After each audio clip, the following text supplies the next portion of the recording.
Uma ponte extremamente reforçada e defendida não foi páreo para o serviço secreto ucraniano.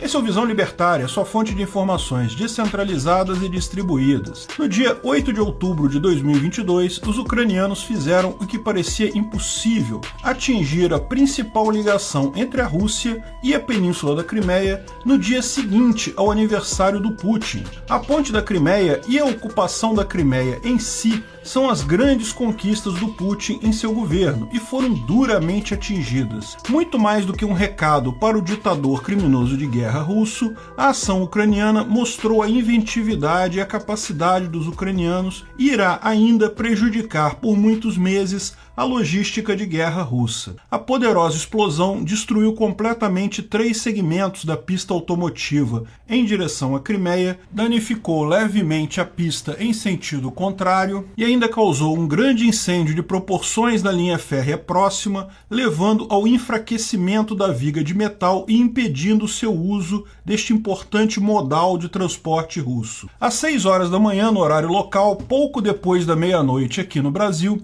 um caminhão iniciou o percurso da Rússia para a Crimeia, explodindo por volta das 6 horas e 3 minutos, pouco antes de passar pelo vão central da ponte. A explosão foi captada como um clarão enorme na câmara de vigilância da ponte e uma enorme bola de fogo, que incluiu particulado incendiário, e se levantou causando o incêndio nos vagões-tanque do trem que parecia parado na linha férrea. Algumas pessoas suspeitaram que a explosão poderia ter sido causada por explosivos colocados na própria ponte, ou por um barco que estivesse passando abaixo, mas isso foi descartado ao se ver a parte inferior das seções sem nenhuma marca. Outra possibilidade seria um míssil ou foguete, mas essa opção também parece pouco provável, posto que os ucranianos, a princípio, não possuem mísseis com este alcance e seriam necessários vários deles para causar uma explosão deste tamanho. Mesmo que, por hipótese, os ucranianos tivessem acesso ao ATACMS, o foguete para HIMARS com capacidade de atingir até 300 km de distância e que, portanto, colocaria a ponte no raio de ação, a carga máxima desse foguete é 220 kg de explosivo,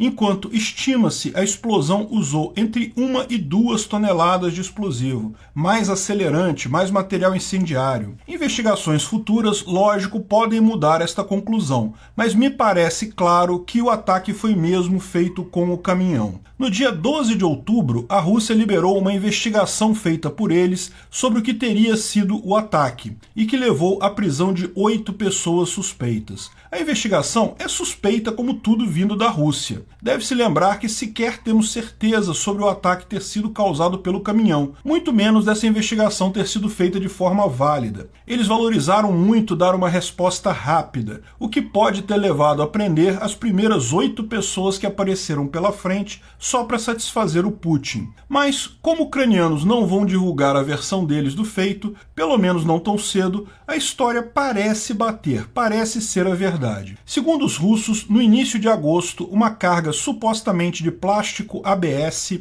um tipo de plástico muito comum em acabamento de imóveis, teria saído de Odessa, cidade ucraniana, em direção a uma empresa chamada Baltex Capital, registrada no Panamá, mas que tem um escritório na Bulgária. Os containers tinham toda a indicação supostamente de fabricação chinesa, aprovada pela comunidade europeia, e estavam lacrados, impossibilitando ver o que tinha no interior. Na cidade de Burgas, na Bulgária, a carga teria atravessado o Mar Negro em direção a Poti, na Geórgia, onde chegou no dia 26 de setembro. Dali, a carga foi enviada para Yerevan, na Armênia, em um outro caminhão. Nesse trajeto, a carga teria sido fotografada em um depósito em Yerevan e radiografada também na alfândega em um terceiro caminhão. Por que a carga foi para a Armênia? Porque a Rússia e a Armênia têm um acordo de livre trânsito de mercadorias. Os ucranianos certamente imaginaram que seria mais fácil entrar primeiro com a carga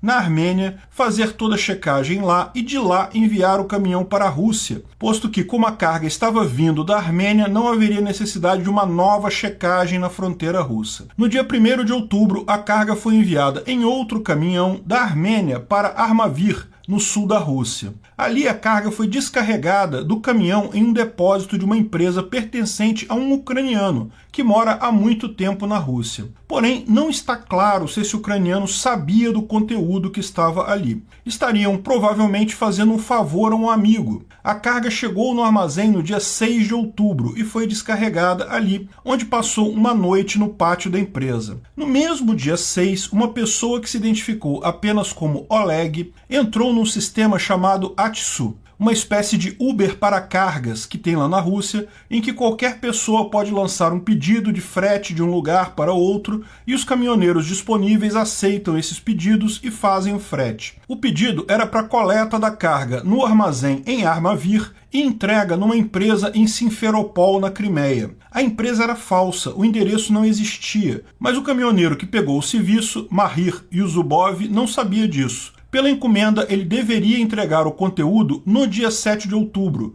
o dia do aniversário do Putin, e teria que passar pela ponte da Crimeia neste dia. Mas o caminhoneiro resolveu descansar antes de fazer a entrega, dormiu à noite e só entrou na ponte da Crimeia no dia 8 pela manhã cedo. Chegou bem às 6 horas na inspeção da ponte e a explosão, como já falamos, aconteceu às 6h03. A hipótese levantada aqui é que a carga não era a indicada, não era o plástico ABS, de fato eram explosivos e material particulado incendiário com acionamento remoto, disfarçado em containers muito normais e não suspeitos. O caminhão foi inspecionado na entrada da ponte, mas mais uma vez não viram nada de estranho ali. O caminhoneiro foi, evidentemente, uma triste vítima, efeito colateral da invasão russa. Felizmente, como ele mudou o horário, houve poucas outras vítimas entre os usuários da ponte, pois a ponte estava vazia naquele momento. Se tivesse mantido o cronograma original, poderiam haver mais efeitos colaterais. Importante notar que, ao contrário dos bombardeios russos indiscriminados a civis, que não tinham nenhum objetivo militar, visavam apenas destruir a infraestrutura civil da Ucrânia, o ataque à ponte da Crimeia era um objetivo militar válido, e os civis, nesse caso, são reconhecidos como efeito colateral da guerra. A Rússia usa a ponte da Crimeia regularmente para abastecer suas tropas no sul da Ucrânia e na península da Crimeia também.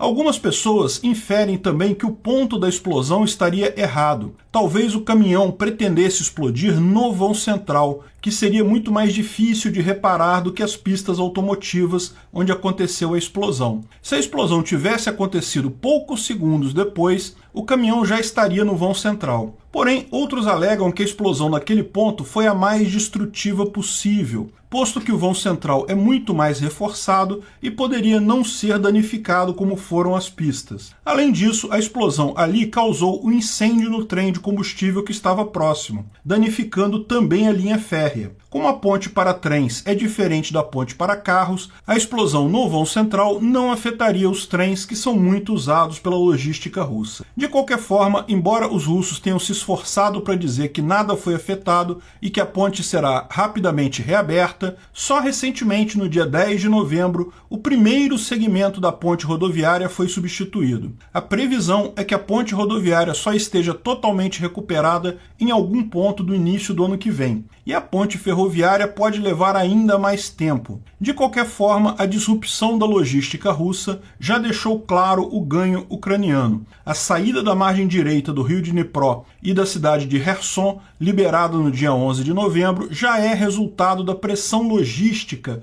criada pela Ucrânia nas pontes sobre o rio Dnipro e também sobre a ponte da Crimeia. Mas esse é um assunto para outro vídeo. Talvez os russos consigam recuperar a ponte da Crimeia a tempo de ainda usá-la nessa guerra. Mas, novamente, sempre terão que reconhecer que os ucranianos têm a capacidade de atingir alvos dessa forma. Nunca mais poderão contar 100% com ela, e ao final da guerra, quando a Ucrânia reocupar a Crimeia, a ponte provavelmente será fechada de qualquer forma. A visão libertária aqui é bastante simples. Não crie benfeitorias em terreno invadido de outras pessoas. O dono legítimo do terreno terá direito a retaliar, inclusive com a destruição da dita benfeitoria, e ainda pode cobrar de você o custo dessa demolição da benfeitoria entre os custos de reparação.